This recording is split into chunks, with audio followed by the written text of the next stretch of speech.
was just erupting. I mean, it was just unbelievable. I don't know if you saw that fight, but if you ever get a chance, you should watch it. Yeah, I was a big um growing up, over the past like, early 20s and stuff like that. I was, I'm still a big Chavez fan.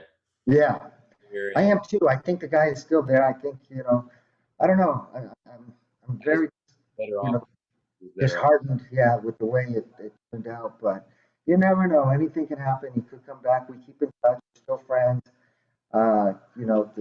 We don't talk about, camps or nothing like that. You got to let them come around to it on their own. Yeah. I don't want to say it's my second, third, or fourth, but definitely Miguel Cotto. I mean Pacquiao, Miguel Cotto. That was where really we had an opponent that was equally strong, powerful, experienced. I mean, Miguel was a wrecking machine. Yeah. So that was the first time that Manny, Manny and I think Manny really had I don't know, not to say fear in a disrespectful way, but he had respect. So, I mean, we were up 5 o'clock in the morning. He did pull track. I mean, that really kind of showed, exactly what science can do for the for the body. And mentally, he became a different person. He was a ret. This was going to be a war one way or another. And it turned out to be. Wow. Then, uh, I have to say, my top two is Broner Maidana because Maidana was, I think, a 5.5 underdog against Broner, and Mayweather Maidana won. I thought that those two things also showed there's tremendous conditioning and preparation, from a strength and conditioning standpoint. So Wow. So, I still think we beat Mayweather in that first fight, but yeah. yeah, it just didn't go. I mean, how do you throw 1,000 plus punches and the other guy throws 300 plus? How do we lose? How do we lose that fight? Yeah. Yeah. And if you look at the numbers, we had the highest connect percentage ever in the history of Mayweather's fights. He's never been hit by an opponent more than he got hit by Maidana.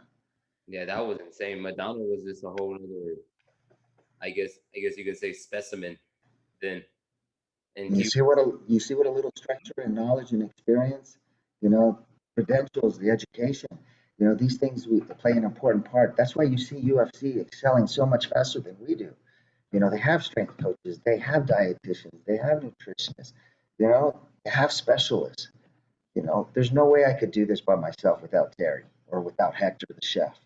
Or without Jeff or Cody Jones, the physical therapist. So my team is a really solid, experienced, well credentialed, unit. So and when we apply ourselves to one particular individual, you're going to see stuff like that. Mhm. That's really wild.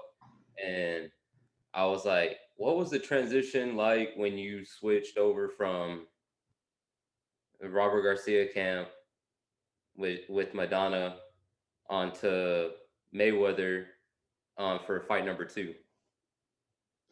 Uh, it's for the fans, it's kind of hard for them to understand. It's kind of like when I had to go from Manny, from Wild Card to Robert Garcia. They call you a traitor and this and that, and that's the boxing community is so small. It's not a mainstream sport. I realize like one minute you're playing for the Yankees and the next minute you're playing for the Red Sox. Yeah. It's just how it works out. It wasn't my idea to leave Manny, but nevertheless. Um, but then going to Florida, it's kind of like the same thing. I mean, he was at the age where he wanted to, start changing up his thing, and I wasn't with Robert anymore. So, uh, someone had mentioned that I wasn't with Robert for the Maidana fight, or for the next Maidana fight, and Floyd jumped on it, and but we had I think we did we fight Maidana? No, we had one fight before that. Then it was Maidana. Then it was then we fought Manny. That was a really tough one for me. And then we fought what's that cat's name? Um, uh, the Haitian kid, Andre Berto. Yep. And then I think it was that Well, man, I shouldn't even say that was a training camp. He didn't even train for Conor McGregor.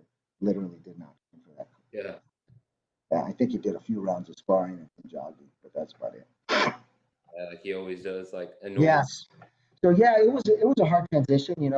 Some people embrace it, and other people don't. Like, you can't please everybody, as much as you like to. But Get a lot of backlash from Robert's team.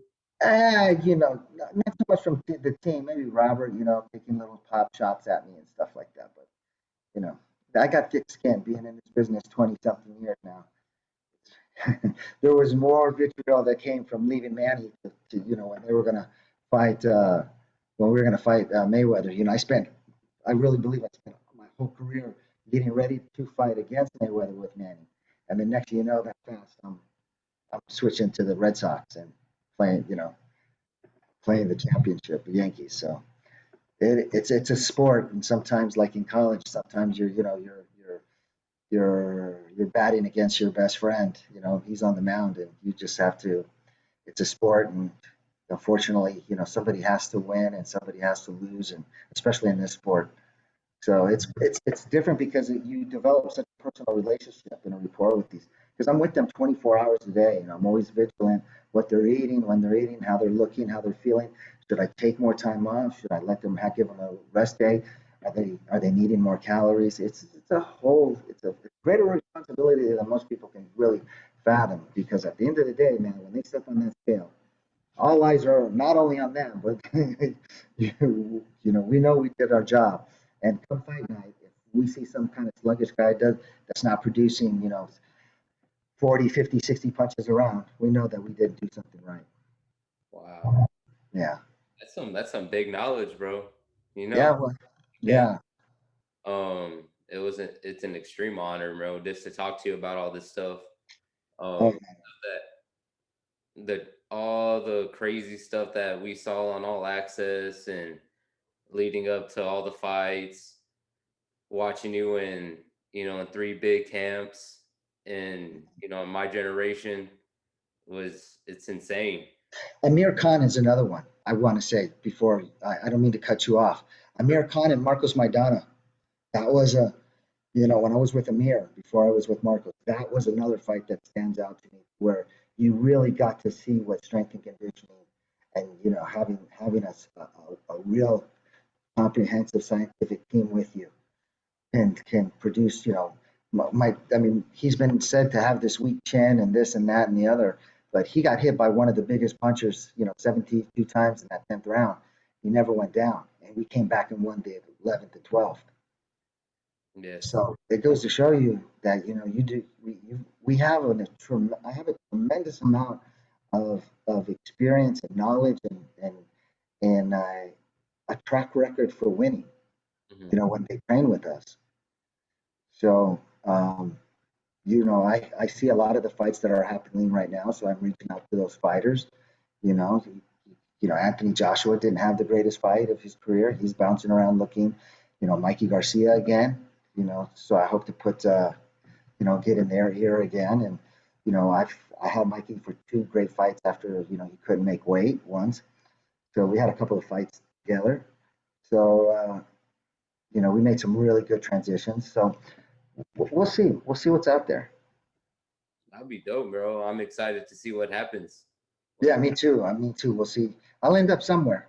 You know, I'm really fortunate and blessed, but and fighters that usually come to me at this stage, they're really ready to buckle down, get into that structure, that discipline. Oh, I trained Benavides for the second Ronald Graville fight. Threw 1,200 punches in that round. 168 pounder, mind you. So Shit. look at the numbers.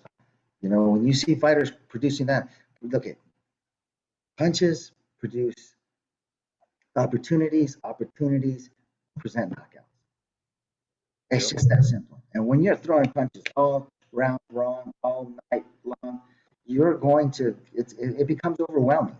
The other opponent, it becomes a battle of, uh, it's a battle of will, if you will. Yeah. you know, so that's what I tried to tell my fighter. Okay, now put on the gas. This is where we make him panic. Is let him know that this is going to be an all night thing. Hmm. that we don't get tired. You know, we're used to being comfortable when we're uncomfortable. We've been through camp. We've been through 8 weeks of being miserable, cold, wet, tired, beat up. Never are you 100% in camp. But that week, I have to recover and rebuild you and all that. And I'm dealing with the dangerous man Saturday night. On the other side, it's going to be a fight. Wow, that's that's real talk, bro. That's real talk for real. Yeah. And what was if you had one fighter that was just the best fighting, best team, best everything that you could as of so far on your in your eyes, like who would it be that ran everything perfectly, everything? I want to say the Maidana Broner ran perfectly. That was, yeah. Uh, Robert and I were, man, we were on the same page. We knew exactly what we wanted, what we needed. It wasn't, Maidana's not the most technical fighter out there. So we knew that it had to be a fight that where was just overwhelming. It was going to be just too much, an onslaught of just punches and pressure, and never slowing down. Y'all were way too much for AB.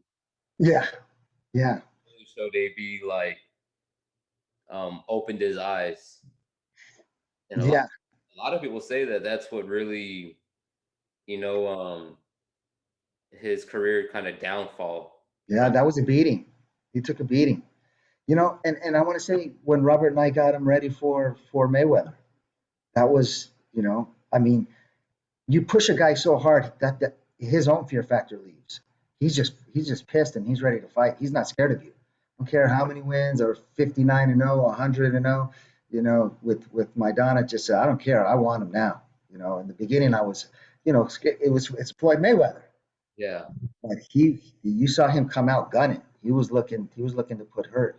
And every round we said, we just don't think, just keep throwing punches at this guy. Don't let and if you watch Mayweather go down to the second, like the first or second round, he said he's gonna get tired. He never really got tired. He yep. just kept going and going.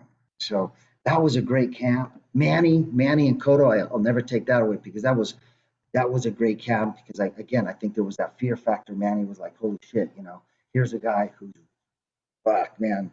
These guys, the tail of the tape lined up almost identically, except for the fact that Cotto had a much more highly success rate fighting bigger guys, or fighting guys at that weight class. Hell yeah. That's real. That's real. Like it's insane to see it on look back at it now. Yeah, Fights yeah.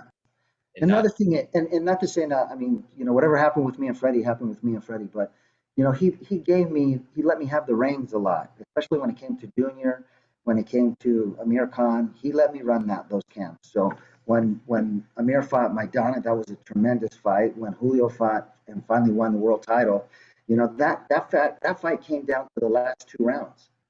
That's how close that fight was. They were back and forth all night long. And then Julio just turned it up in the last to the point where he was hitting Sebastian, he was hitting Uzbek in the body, and his legs started lifting up. And then I remember Freddie, tapping me, going, this is it, he's got him. And Julio just started unleashing to the body, and oh my God, it gives me goosebumps to this day, brother. and I just hearing it, bro, gets me. I mean, Yeah, these are fights that all the way. Are we going out tonight? All the way. I'ma chug the bottle, chug it all the way. Made it this far.